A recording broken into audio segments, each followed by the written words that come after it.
welcome to our podcast, Journey to the Top. So we are quite excited and really thrilled to have one of the leading chartered marketer in the house. So in terms of a background, just to give you a bit of excitement, and she'll be able to elaborate on it.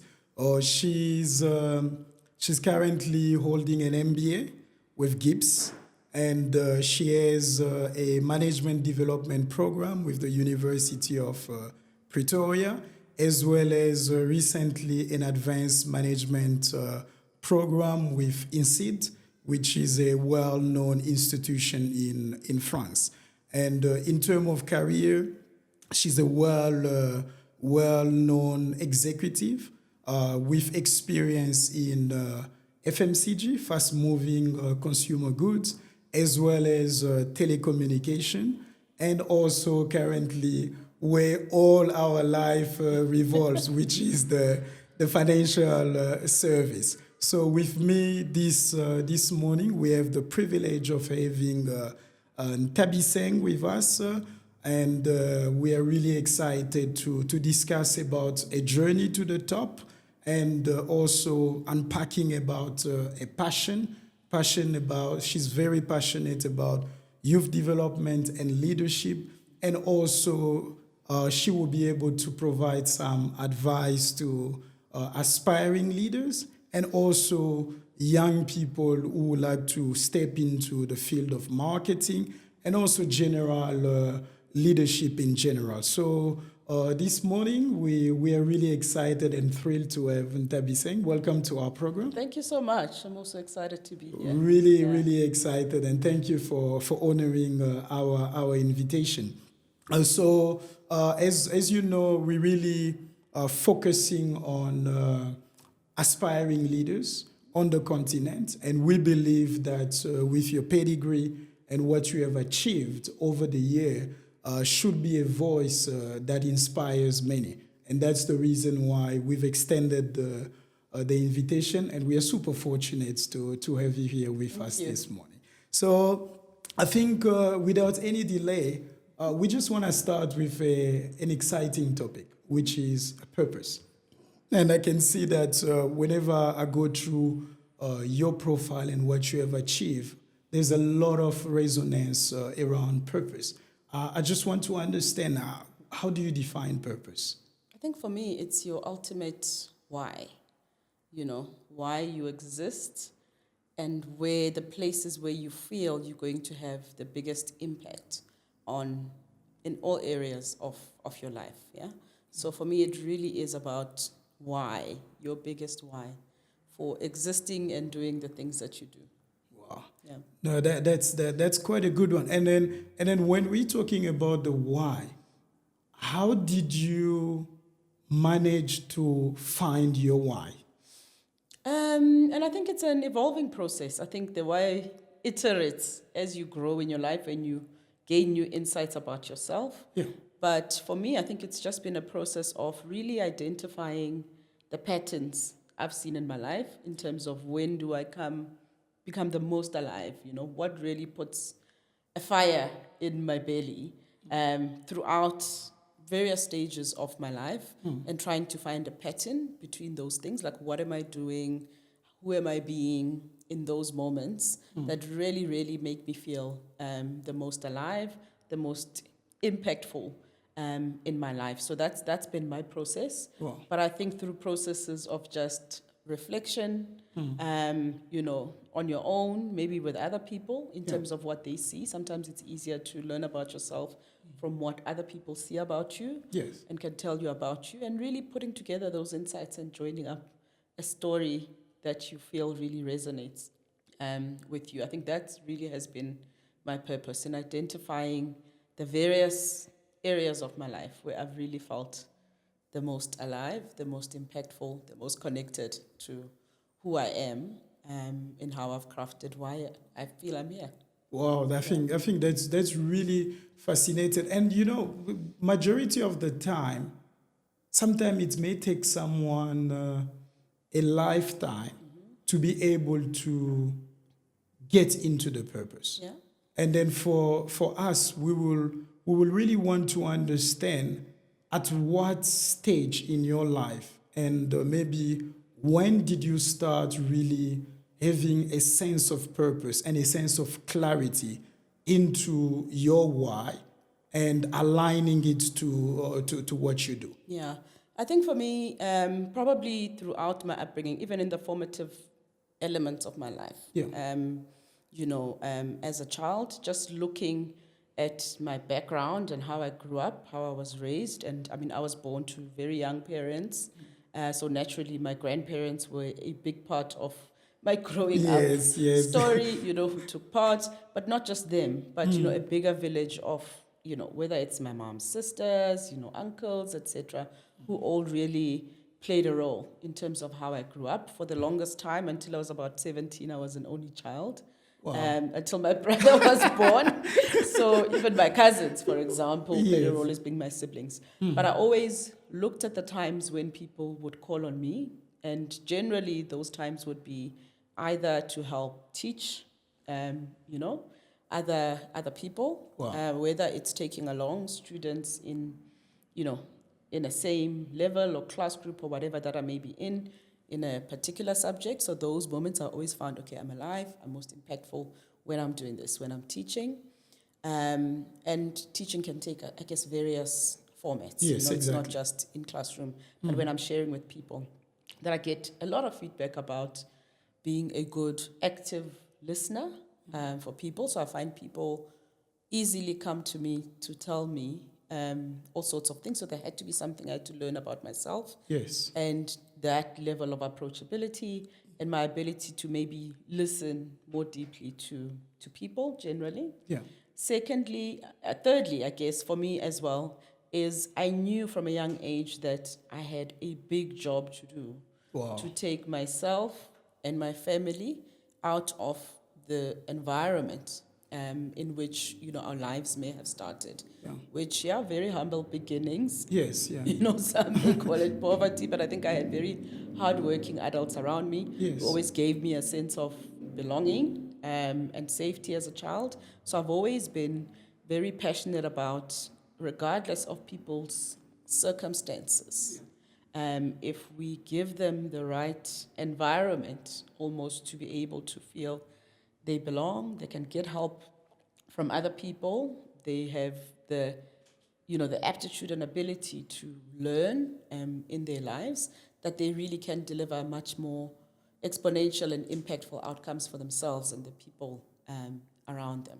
So I know in some form of way I am part of the alchemy of helping people to do that. I think that's really good, and I can say through all my interaction with you, I've always seen that accessibility and that willingness to help people. I think that generosity, it's always something that comes. And one of the things that really caught my attention was maybe share a bit of that's insights of the program. There was a gifted program that you were exposed to at the age of 10 that really changed your trajectory and the trajectory of your family. Absolutely. Yeah. And as a young child going to school in Soweto, I was lucky enough that there was a wonderful NGO started by a former principal from Grey College called the Gifted Child's Program. Yeah. And they basically partnered with schools in Soweto, Alexandra, finding kids who were academically gifted in school and putting them through a Saturday school program where teachers from more privileged schools would volunteer their time to kind of help you, upgrade your skills, especially in the subjects like math, science, English, and the likes. And at the end of that year, you would write these, exams, and obviously the people who do well would then be eligible for obtaining scholarships from companies who supported the program.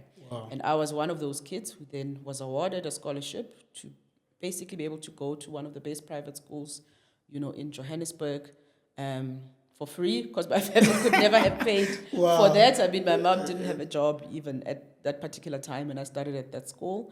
And yes, a big juxtaposition in terms of you have this wonderful opportunity to go to school, but you still live, in the same neighborhood. and Yes. environment, which means your life is probably a little bit different to other kids you may go to school with, because you have to still come, from this environment Yes. and walk into a completely different environment, every day. But that made me so passionate about the fact that giving, a child like myself that opportunity to be able to access a good education, a supportive environment in terms of the coaching, the camps that would be held by that particular NGO called the Gifted Child Program at the time, and really thrive through that, going from, having to learn how to speak English properly, to do different types of work, because as much as I was excelling in the school that I was in, I now had to learn how to do project work, let's say, for example, which wasn't necessarily the way of teaching in the school that I came from. So it came with a lot of, I think, adapting over that particular time. And I always have one really stark memory in my first day of school, because I had to travel probably like 3-4 taxis, buses or whatever to be able to get to school. Wow. And obviously my family wasn't well off, so they couldn't fetch me from school. I had to almost figure out how to get home. Yes, exactly. Oh, I can imagine. And I remember I was just like so confused that I thought I'd memorized when I was coming to school, but when I had to go back, I was like really like now really confused and scared about where to go. And there was a lady, and I sat at the bus stop for a while, not really telling anyone what's happening. What's happening. But yes, somebody's mother actually saw me in that moment, you know, and came and asked me, like, she could tell that this child there's needs something, some help, there's something that's happening. ended up helping me in terms of how to get home and all of that. And even that particular incident has always been in my mind to say, when people take the time to just help children and young people, it really can be, can help take away so much just strife, from their life, and really set them up to be real change agents in their own lives and the lives of their families. Wow. So being helped by that particular NGO to be able to access a better education, which obviously for me came with accessing a lot of different opportunities in my life that I would not have necessarily had, the chance to do had I not received that kind of leg up from the Gifted Child's Program. And that experience, even just on my first day of school, struggling to really articulate what was happening and having somebody with a lot more experience, more grown in insight, be able to identify that I need particular help, have been some of the times, I think, in my life that have really shaped that. When people do that for young people, it can make such a difference in their lives. Well, I think this is really inspiring and fascinating. It even takes me through a childhood memory that was quite similar. I remember when we were in, I think, grade 1, me and my brother, for some reason, we didn't get access to school. Yeah.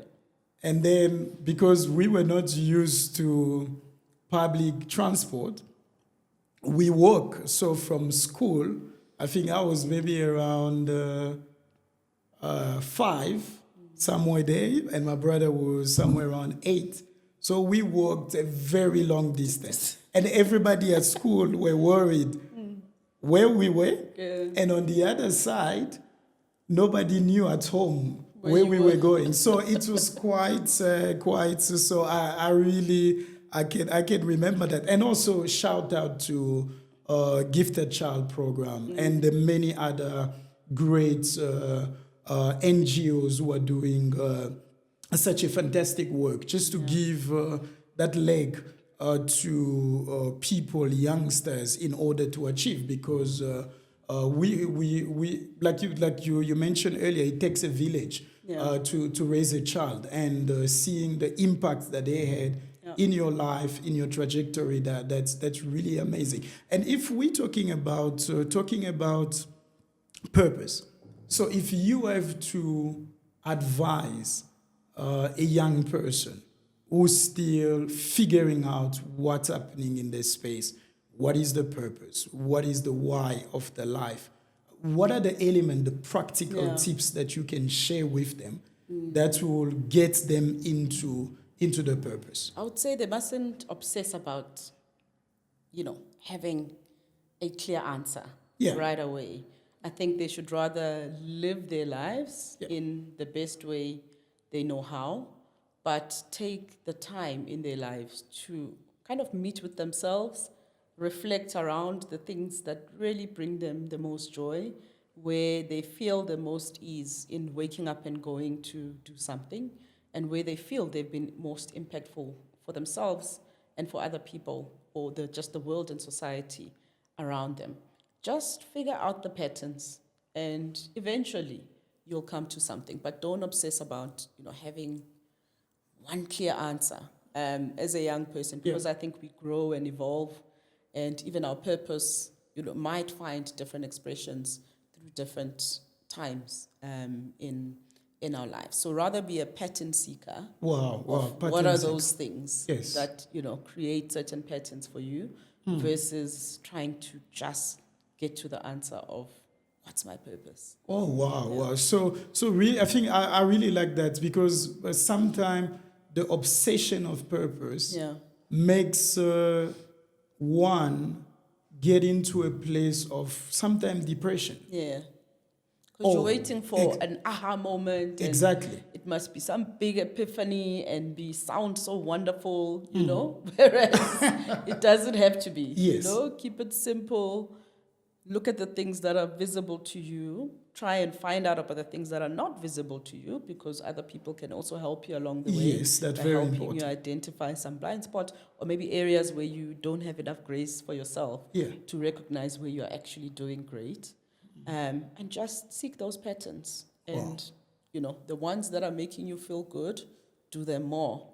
And eventually you'll get to that place of knowingness. Wow, I think that's really great, seeking pattern, and because I think those repetition, as you say, analyzing yourself, having the repetition, and from that particular moment you can have major theme, and then also interest, where you see that there might be things that you have interest comparing to others, but it should be really, as you said, a journey, not a once not a once in a lifetime exactly big light bulb thing. I think I can say, even for myself, the journey of purpose has always been fascinating, where sometimes you feel as if you're a bit let down because you are not clear about it.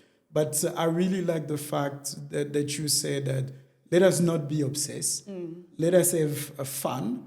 And then, but just pay attention to the patterns. And also, as you say, we need to look at the visible side of the pattern and the invisible. Absolutely. And with the invisible, one thing that I really like is other people, because it's quite important. Maybe share more about the other people aspect. Yes. So, I think you do these things, one, at work, where, there's opportunity for people to give you all sorts of feedback in different ways. And even when you've got 100 points of feedback, you still need to be choiceful about what really resonates for you. What are the things I'm actually going to work on? Because you can't change yourself 50 times to fit every single person. You look at the things what do people keep on saying I do well, What do people think I should stop doing or continue doing?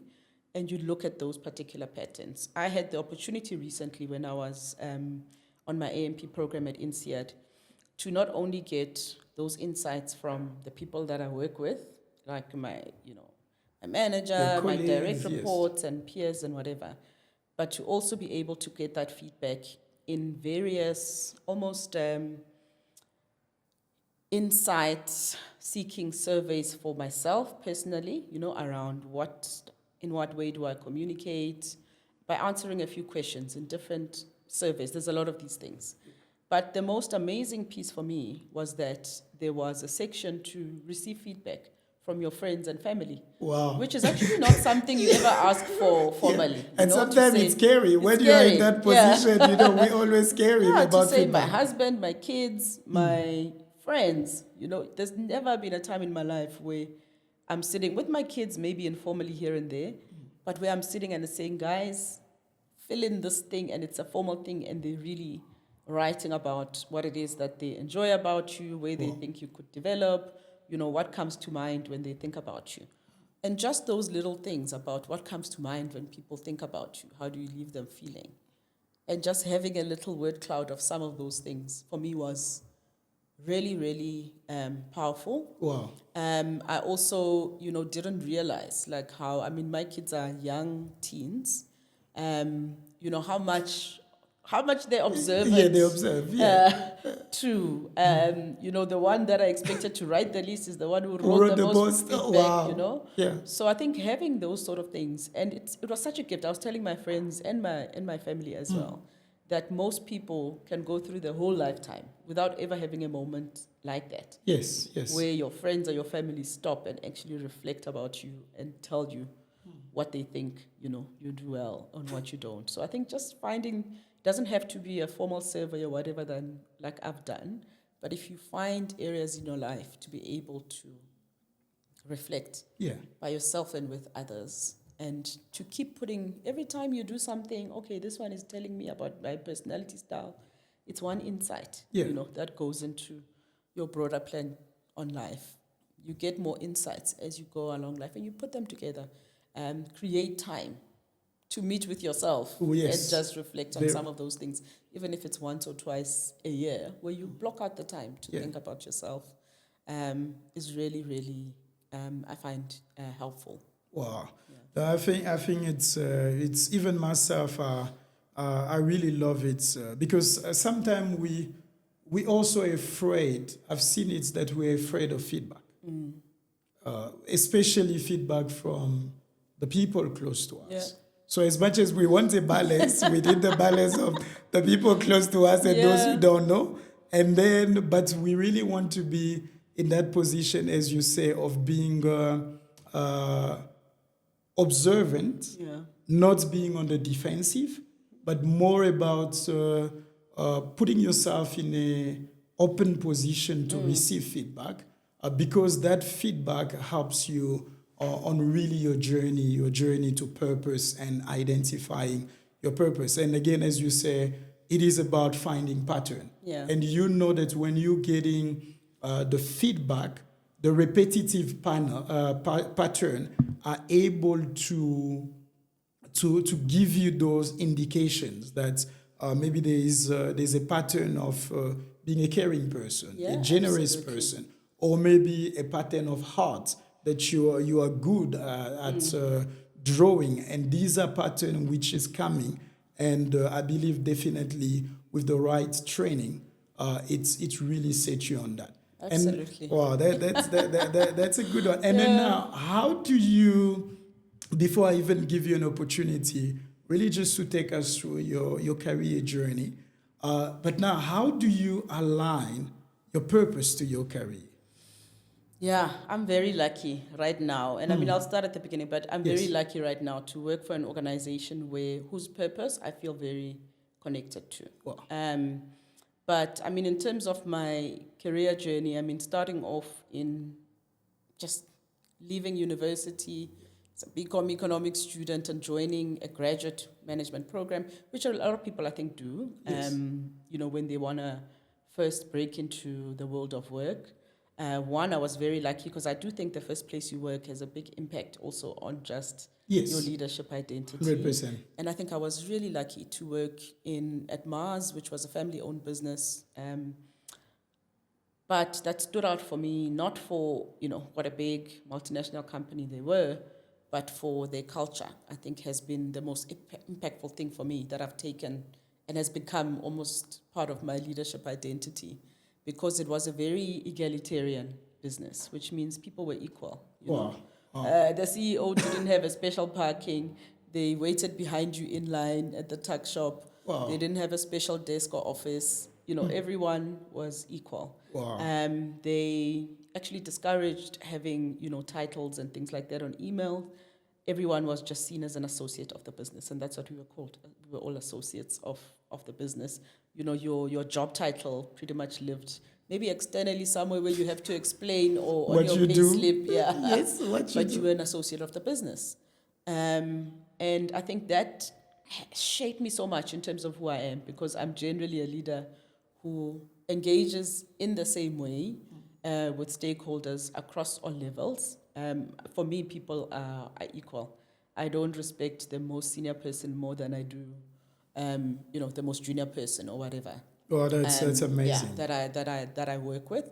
So really impactful. Learned a lot over a period of 3 years, and when that business had a little bit of hard time, moved over to another FMCG business, where I think I grew a lot and very quickly, just working through various global and local brands at PepsiCo, which is trading as Simba here in South Africa, and probably had some of my bravest moments in marketing in that particular business, where I was still young and I could dream wild and I could stand up in meetings and say, I'm going to double the size of this brand. We want to hear that. I think there's a good story about Doritos. And people would laugh, and yes. then I would want to do it, and I would do it. Yeah, so that was always a fantastic place for me to work.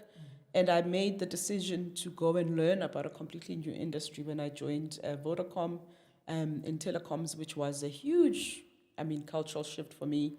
Moving from FMCG, where marketers are always been core to the business. Wow. They sit at the table. They are the blue-eyed boys and girls of the business. Everything starts and stops there. Whether you need to build a new factory is a marketing demand kind of related decision, not just from an operations manager in the factory. To join an industry, maybe that wasn't at the same level.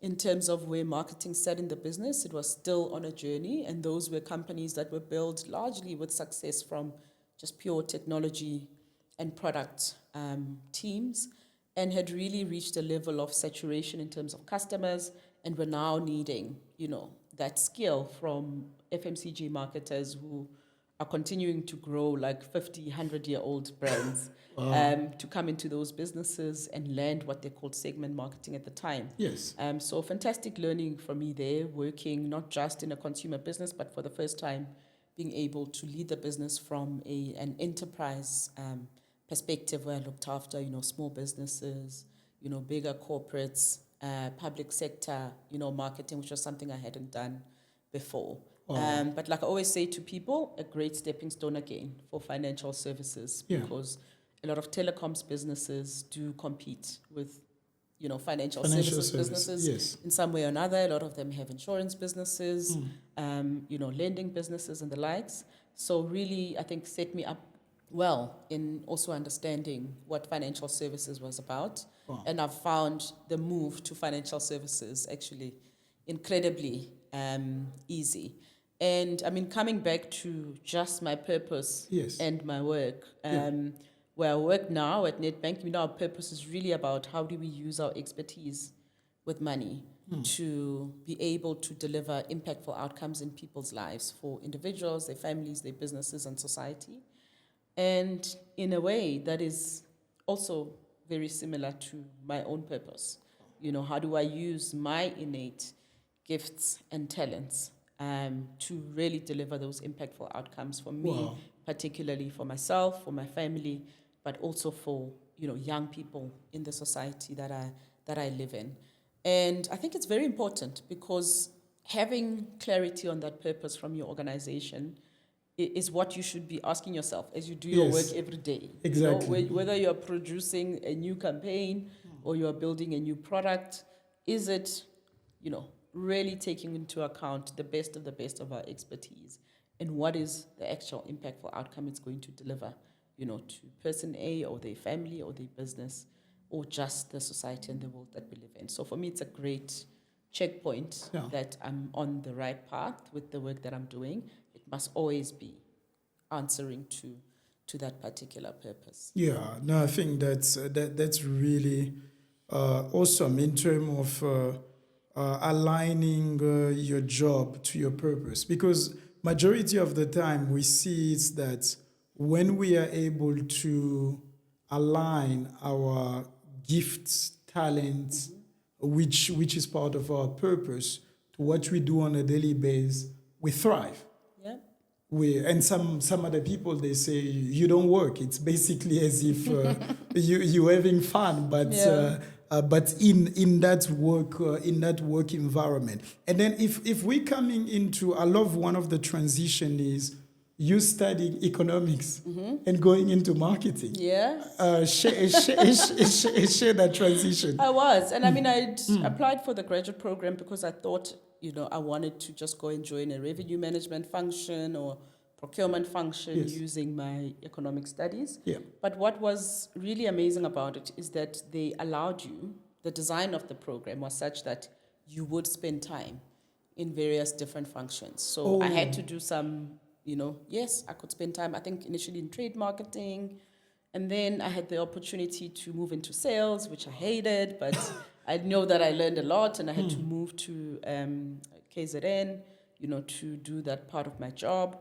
And when I came back, the nice thing again about an egalitarian business is that what I was taught from very early on in my career is being able to advocate and almost lead where you want your career to go. So I could come back and really meet with the top leadership in the business and tell them that, I've done my months in sales. This is what I've learned. Wow. I've done my stint in trade marketing. I feel I'm ready to actually graduate into a junior management role in marketing based on what I've learned. And as a young person, to be able to be given the space, the opportunity, the time of senior leaders who want to hear from you, taking charge of where your career must go was always a very, empowering gesture. So that's how I found myself in marketing. Wow. I was testing the ground through a graduate management program. I enjoyed it a lot, but there's a big synergy from what I studied in marketing anyway. Yes, because especially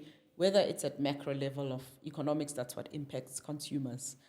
So when you're drawing the picture of a consumer in a business as a marketer, that becomes, an important thing to be able to be cognizant of and understand how macroeconomics impacts our consumers and clients today, and also at a micro level, and just understanding demand and supply becomes such a key thing in any marketing role. Yeah, wow. So there was great synergy. I think that's really, I love the synergy, the way you're explaining it, because majority of the time, even understanding of marketing,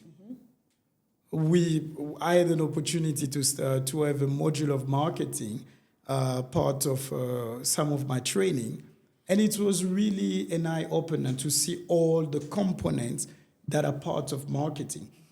So maybe if you have to take us through, what is it like a day in your life as as an executive, integrated marketing and experience? What is a day like if someone? Yeah, I don't think there's a day that's the same. And ultimately, for me, it's about every day. What are you doing? Yeah. That proves that you are the chief growth officer of that particular business. Wow. So for me, it's about every day, how are you obsessing about getting the right insights about your customers, using, those particular insights to be able to build relevant propositions in the business for those particular customers. So that means you're always partnering, whether it's with product teams, development teams in the business, to build those right solutions, for your customers.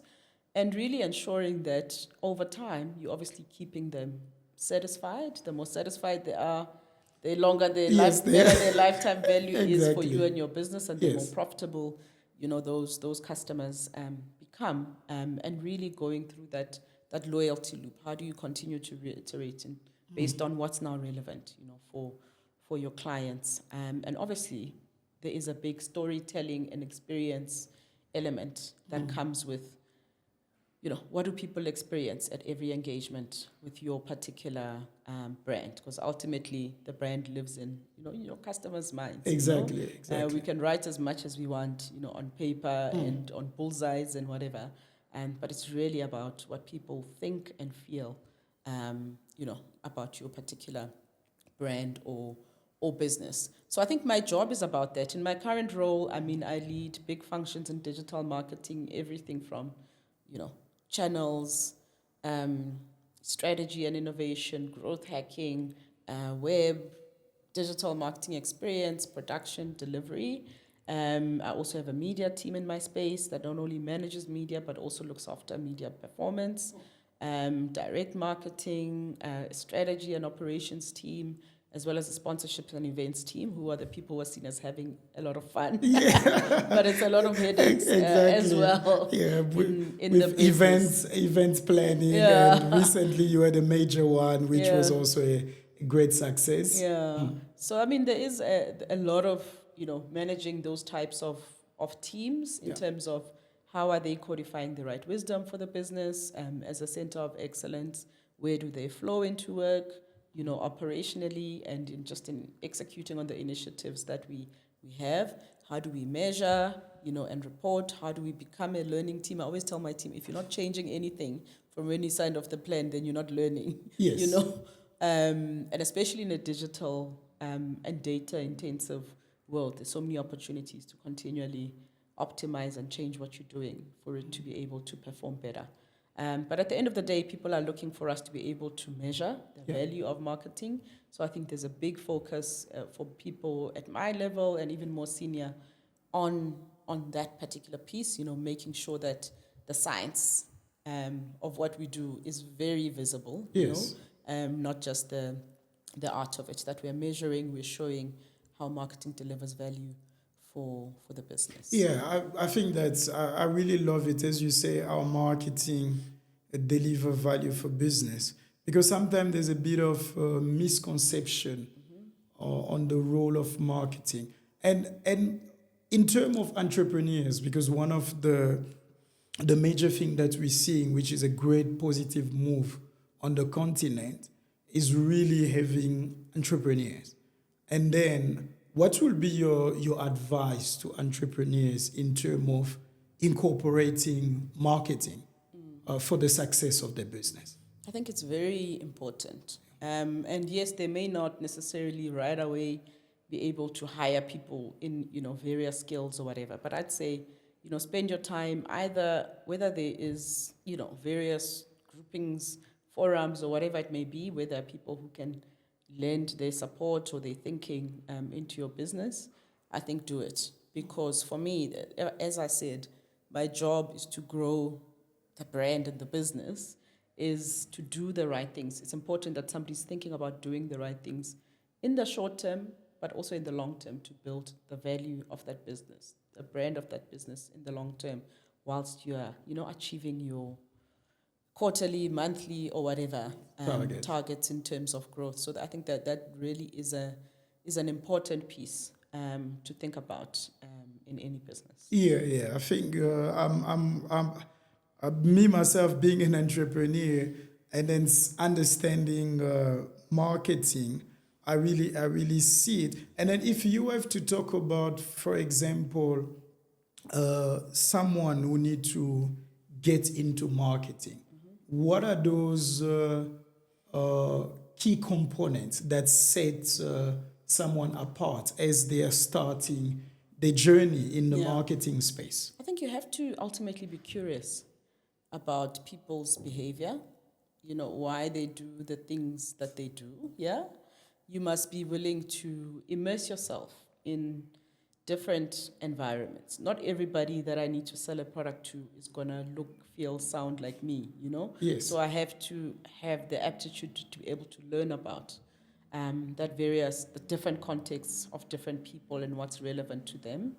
And I mean, I think do activities, things, learning that build you both analytically, because there's a lot of commercial work in marketing. Yes. You have to, at some point in your life, manage a P&L around how a particular business is growing. The same way that you're going to have to report on this activity that I just did, what worked about it, what didn't work. So there's a lot of analytical work if you're going to improve your marketing. But you also have to be somebody who's passionate, I think, about the creative side of marketing and how to use that to be able to grow a business. Because it's not just creativity for fun and creativity's sake, but it's creativity for that actually impact. boosts and grows Yes. the business. So I think having a balance of all of those three worlds, but ultimately really be curious about why things happen, why people behave the way that they do, Yes. be able to listen to people is really an important skill. Almost that curiosity innately will always make you a better marketer. No, I think I love it, especially the creativity, because not only marketing, but the world is constantly evolving. And sometimes we become even obsolete just because we were not up to date a month with the latest technology, with the latest information, which takes you out. And we can even see it with products. Maybe 10 years ago, they were the leaders in the market, and then right now they are nowhere to be found. Yeah, and in one of my programs, I read a book and went through a program called The Phoenix Encounter. And it does exactly that. It's almost a design thinking process that helps you imagine a world of, as cushy as I am here with my business, what do I think could come and disrupt what I'm doing or completely take over what I'm doing? So you have to almost be imaginative because it's not necessarily things that are happening now, but to think into the future. What could really disrupt my business or truly end my business? If I was starting a competitive business that's going to burn this one to the ground, what would I be doing? And then figure out a way of how you start doing those things in your own business, I guess, to future-proof yourself against, being obsolete or being crushed away by somebody else. Exactly. Wow, I think that's, I love it. I really love, because sometimes you really see the pace of the industry being quite fast. Yeah. So where maybe it seems like you are constantly, as you say, reimagining yourself, recreating yourself, and then don't you at some point find it a bit heavy, because there's a lot of analytics in place. You need to know what are the trends, all of these elements. I can imagine how heavy it can be at times. Yeah, I think it is a lot of hard work, but it's also a lot of about making choices. And ultimately, I think people are only being strategic when they're making tough choices, between options. So there may be 100 things that you want to do, but when you come down to really making a tough choice about what are those 1, 2, 3 things you're going to do to win with your particular chosen segment or whatever it may be, of customers. I think it's about being able to distill that at the end of the day and focusing on the most impactful pieces of the many things that are happening. Wow. So really, it's quite important for us to be able to identify a segment and being able to focus on that. Yeah. Because I know sometimes people are able to follow everything at once. Now, in terms of strategy, if an organization has many products, how do you advise them in terms of having a focused approach in the midst of a variety of products? Yeah, so even with those many products, they're not all going to be for the same person. Yes. So, the ones that are, the biggest, most impactful for your business or, the most value-adding for your business, in terms of their profitability or whatever it may be, you want to be the most clear about those particular segments and the geographies of those segments that you want to grow with. So you will need to focus depending on, unless you have unlimited resources, obviously, and you can have heads of marketing for every segment in your business. Which does not always happen. Wonderful. Yeah. But if you don't, you probably are going to have to whittle down to, what are the biggest things, biggest jobs to be done in your business, and where's the biggest value going to come from, and really go, I think, a lot more deeply into those, understanding those particular segments ahead of anything else. Wow. Well, and now, which is the new reality, technology. Yeah. Technology such as artificial intelligence. And there's a big fear on that. Because machine learning, the pace at which it absorbs information and process them and provide solution, sometimes it's a bit hard to keep up with it. And what is that place of technology such as artificial intelligence? How does it play into the space of marketing? I think that people maybe get caught up with, it's AI, but a lot of it is about things that we've always been doing. Wow. You've always been teaching various tools in your environment to, do better, get a better iteration of whatever it may be. It's now maybe more simplified or whatever because of technology, or it happens at a much quicker pace. It's not something you can afford to ignore. In the work that we do, it's already something that we incorporate. We already have some of our teams working on developing campaigns that are, purely generative AI developed campaigns. We're obviously trying it on some of the smaller work before taking big risks, but we are lucky to have partners to walk that journey with in some of our agencies who have already developed tools that help do this, where you literally put in a marketing brief and the tool can give you, everything from the communication strategy right through to, the messaging and creative elements for that particular campaign. But it does come with a lot of learning. I mean, I think the benefits in terms of efficiency, it happens fast, you're saving costs instead of having a big agency team do this, are very clear to see. You can do the work a lot quicker. However, it doesn't mean the work is always, at the right quality, right level of creativity, or even just corporate identity and tone that you want to deliver at. So that right now, there's still a requirement for marketers to become part of that journey alongside the machines, to still say, oh, okay, yeah, you've developed, this picture, but actually, this is how you must change it to make it, really resonate for my customers or my brand.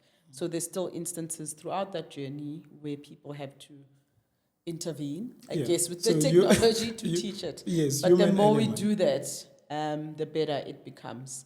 And it's really important because we do want to save time, we do want to save money, but we also want to do work that makes people, really stand up and reflect or really enjoy it, and that still delivers to what we want to stand for as a brand, So right now, I think human beings are still a big part of that particular journey, Wow. But really, really, I think it's an exciting time more than anything for me, because it's also a time of redefining what your role as a marketer will become in that journey, and not just what machines and AI and everything else can produce, but now how does that free your time up to do more higher order thinking work and other work in that process. And what are the major trends that you're seeing out there, the new trends, or maybe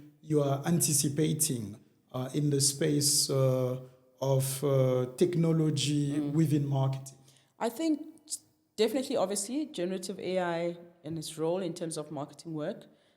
Secondly, I think data has just become the fuel for everything that we do. So I think you will start to see more first-party data campaigns. And as big publishers like Google look at a future that will eventually become cookieless, where you can't track your customers everywhere, they go, at least not without their permission. I think people will have to learn how to use first-party data and create more durable strategies for their paid media in future. So that's going to become a big thing that marketers need to work on, creating more durable strategies beyond, cookies being available for you to track everyone everywhere. And that comes with a big learning around just consent from people, and data privacy and those kinds of regulations. Another one for me is just looking at youth trends, especially on social channels, and how those have become almost the first place they go to search for stuff, 100%. Versus going to the search engines. And how does that play a bigger role? If you're a marketer, especially for youth, how do you become better at fishing where the fish are? Yes. Versus, trying to consistently take them on a different journey that they're not necessarily on.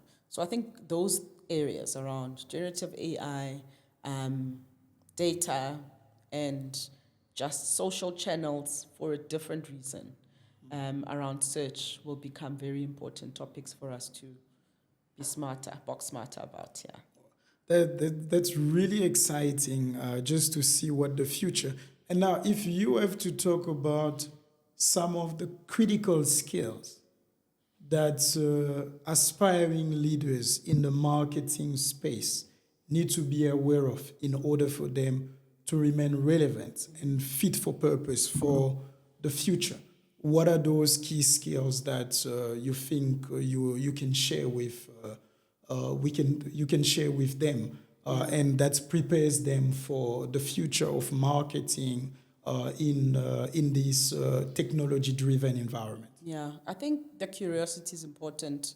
Being able to collaborate at all levels, I think in a business remains important. But building the right partnerships with, whether it's your partners around data, the big publishers, from a capability perspective, I think building the right partnerships is going to be so key, because what you achieve as a financial services business might be better if maybe you partnered with a telecoms business or whatever, based on what you both know about the same customers. So I think that will become increasingly more important. I think understanding what's special about different cultural contexts will still remain important, because the world, I guess, is becoming more global. We're exposed to everything that's everywhere in other countries. But what's going to make it work in a particular environment is still things that we have to be passionate and curious about finding out in order to make those things, more relevant across the different geographies in which we continue to work. Yeah. And just managing big transformation. I won't mention a specific technology because they're changing all the time. Yes, exactly. But I think being able to lead change is absolutely critical, because there will be change in terms of technology and platforms that people use, the nature of their roles to their business, and also bigger changes just around what a future fit marketing structure looks like in future. A lot of us are increasingly adopting more agile methodologies of working, but I'm sure there'll be something else. Yes. That's better in future. So I think just being able to manage and lead change. And big changes is what will set a good marketer apart from an okay one. Wow, so the transformational change and then an agile approach on top of the other element that you mentioned are pretty much critical to that. And now, one other area which I also would like us to discuss, it's really more about passion. Mm-hmm. And I know that you are involved into different programs. Maybe if you can take us through really what keeps you up, what keeps you going, because I know definitely that you have a lot on your shoulder, wearing many hats, but still, what are those things that keeps you that you are driven and passionate about? Yeah, so for me, it's continuing to understand my role in terms of how do I offer the right kind of help, especially in the context of, just giving young people a better springboard for the rest of their lives. I mean, I've told you about how I grew up and the various organizations that have played a role for me. So that's always important for me. And in most recent years, I've participated in programs like Partners for Possibility, which put together business executives alongside school principals to really work on, what could be the most instrumental changes for those particular schools. Yeah. And you sit there with the principal just as a real big thinking partner for them to help them in really bringing to life some of the initiatives around their schools. And the school element, always important for me, because I really do think, giving somebody a decent education helps them along. And secondly, I also volunteer my time. One as part of the Local Heroes program at Nedbank, but I have my own chosen NPO that I support called Kula Unqobe Creative Arts. And they really use creativity and the arts, to teach children and young people in Soweto, Carltonville, various areas on that side of the world, various skills to help families. And really, I mean, I've been to schools where they've taught the kids sign language, for example, just to build, on just the diversity and inclusion element in society. So they do really incredible work. And, it's always an honor for me to partner with organizations of that nature. But personally, I continue to just make myself available. Sometimes it's just a phone call with someone, a quick coffee with a stranger or whatever it may be, who wants to learn one little thing or whatever it may be from your journey that brings them, a little bit more clarity in terms of their own. So that's always something that I continue to do. That's easy for me to do because I think it's just a core part of my being, to be able to extend that little bit of generosity as, somebody who can learn and partner with young people across their own growth journeys. Wow. Yeah. And talking about the generosity and accessibility, we can attest to that.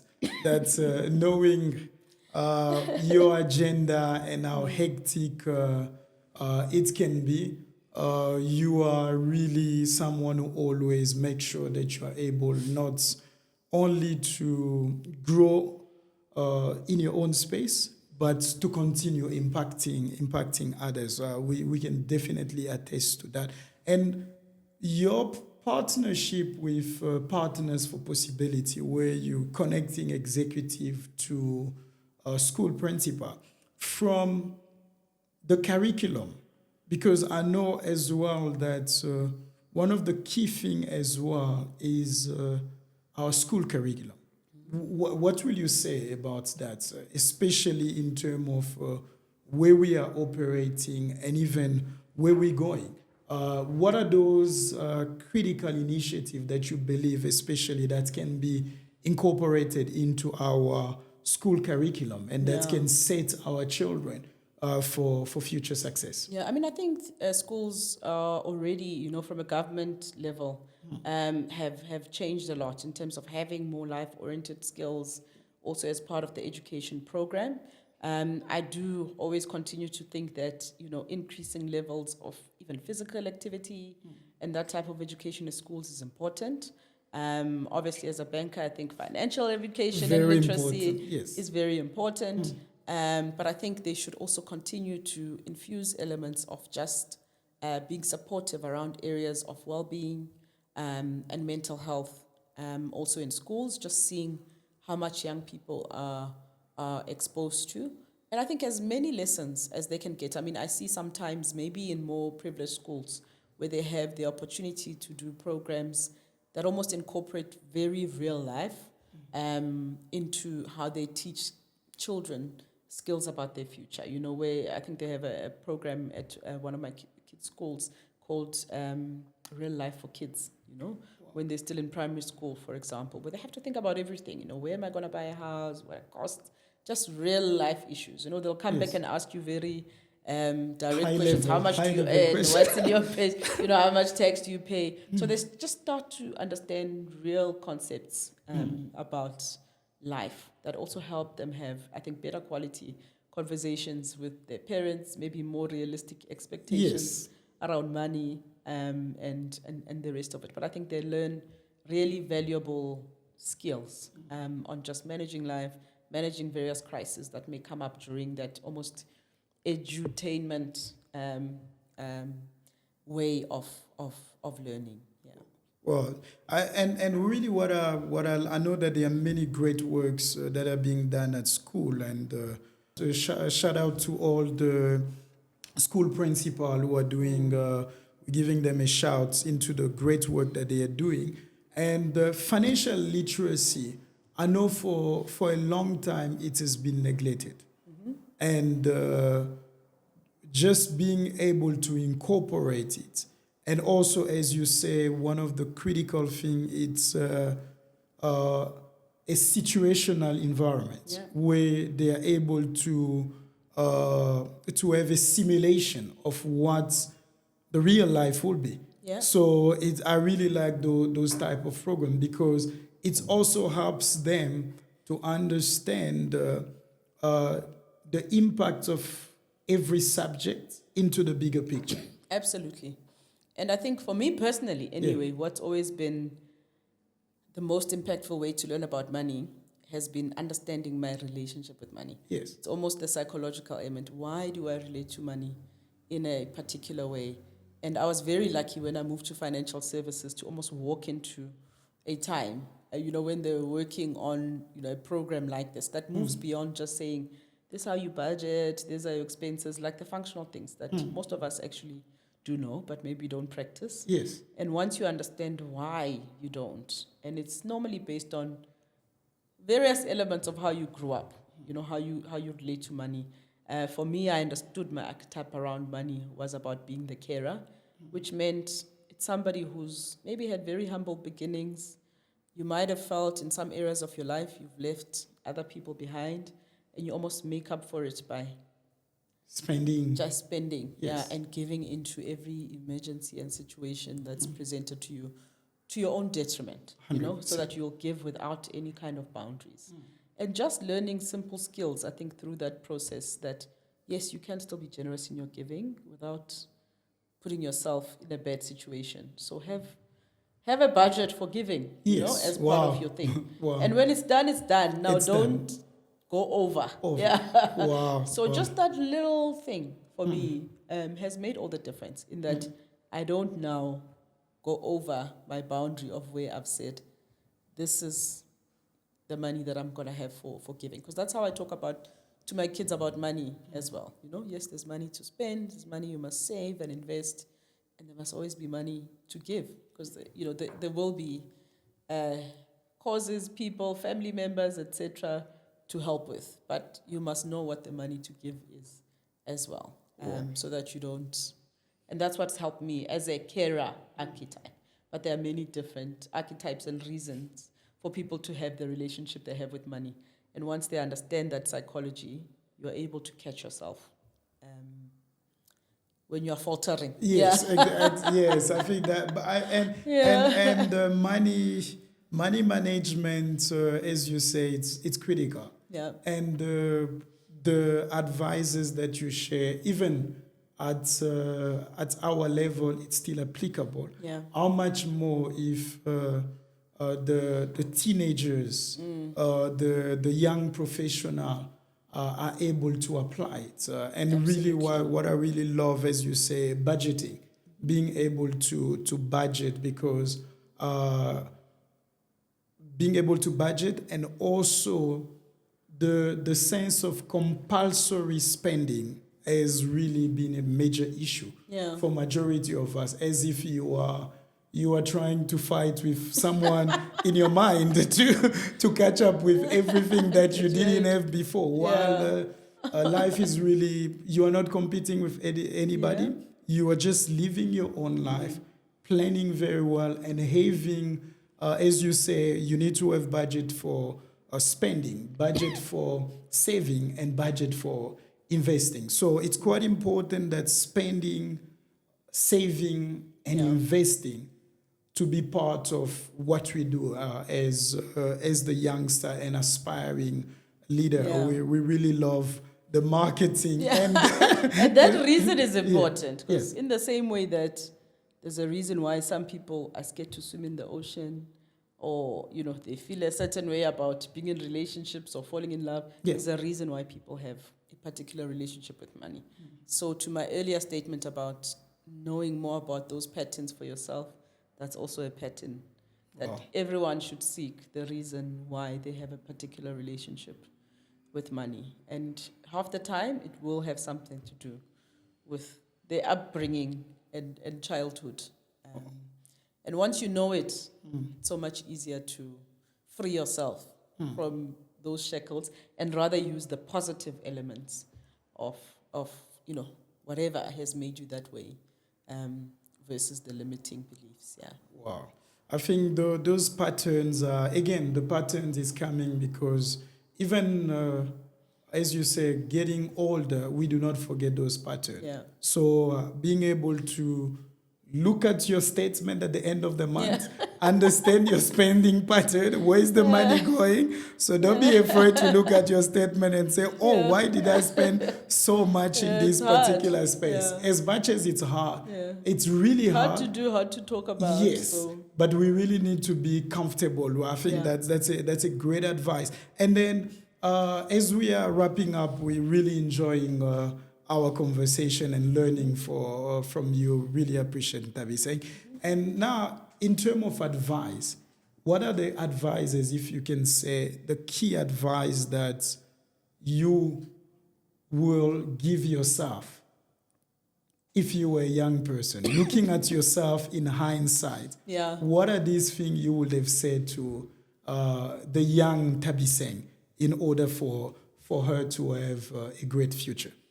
You know, there's something that actually the CEO of our current organization said to me when I joined, and I was telling him the differences between where I used to work and where I am, and he said, don't assimilate.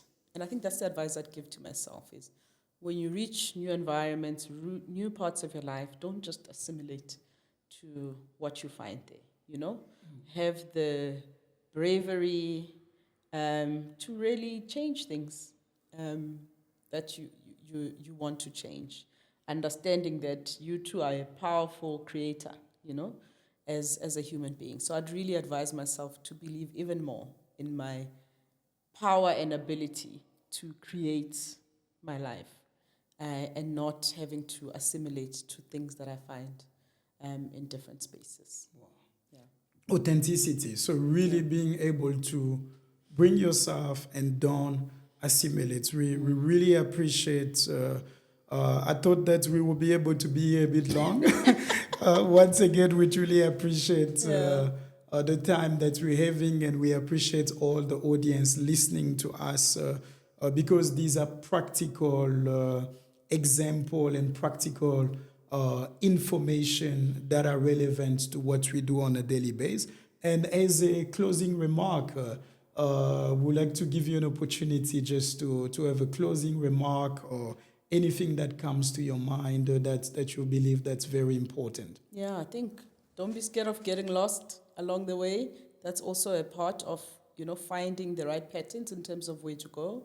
Become a pattern seeker and really start to focus more on the patterns that really put a fire in your belly and make you feel, the most alive. And the most lightness of ease, in terms of being in those particular spaces. But have fun. Don't take life too seriously.